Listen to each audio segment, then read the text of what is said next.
आदरणीय मेरे प्रिय दोस्तों और भक्तों, सीता जी की अग्नि परीक्षा के पश्चात वृतांत आता है सीता जी को सांत्वना देने का।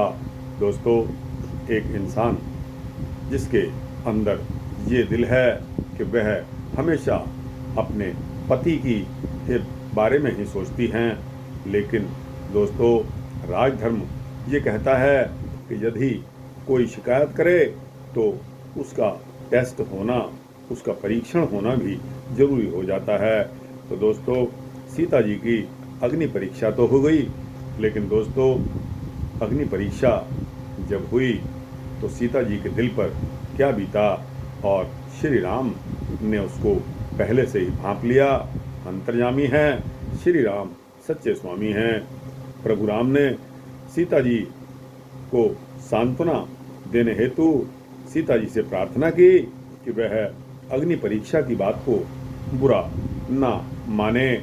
उन्होंने सीता जी को सांत्वना देते हुए समझाया कि लोक लाज के लिए, राजधर्म के चलते यह सब नाटक उनको करना पड़ा, अन्यथा वे स्वप्न में भी सीता जी के चरित्र पर कदापि संदेह नहीं कर सकते। श्री राम स्वयं के लिए अग्नि परीक्षा की बिल्कुल आवश्यकता नहीं थी।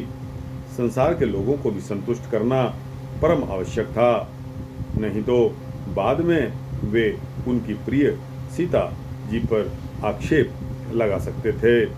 अचानक महाराज जनक की आत्मा स्वर्ग से आकर अवतरित हुई। उन्होंने राम,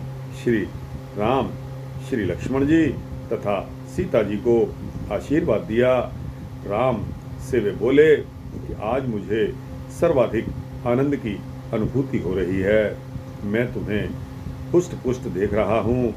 तुम्हारा मन शांत है, क्योंकि वनवास काल में ही तुमने अपने समस्त शत्रुओं का संहार कर दिया है।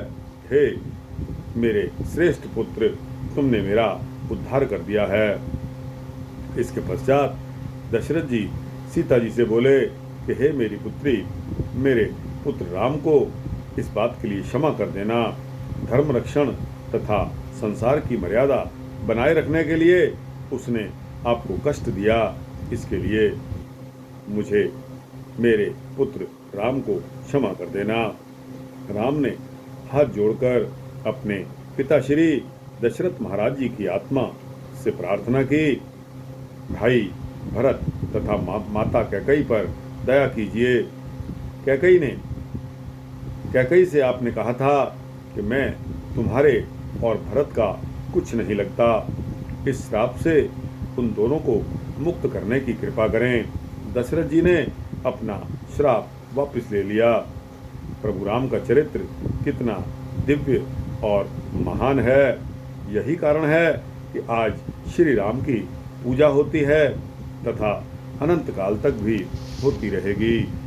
श्री राम हमारे भगवान हैं।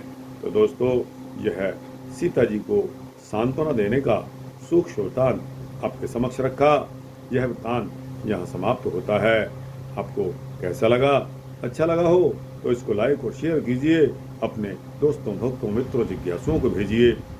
कमेंट सेक्शन में जाकर अपने कमेंट्स दीजिए, अपनी राय दीजिए। इस चैनल को सब्सक्राइब करेंगे तो आपको इसी तरह के सूक्ष्म भक्ति वृत्तांत मिलते रहेंगे। जय श्री सीता माता की जय, श्री सीता रामचंद्र भगवान की जय।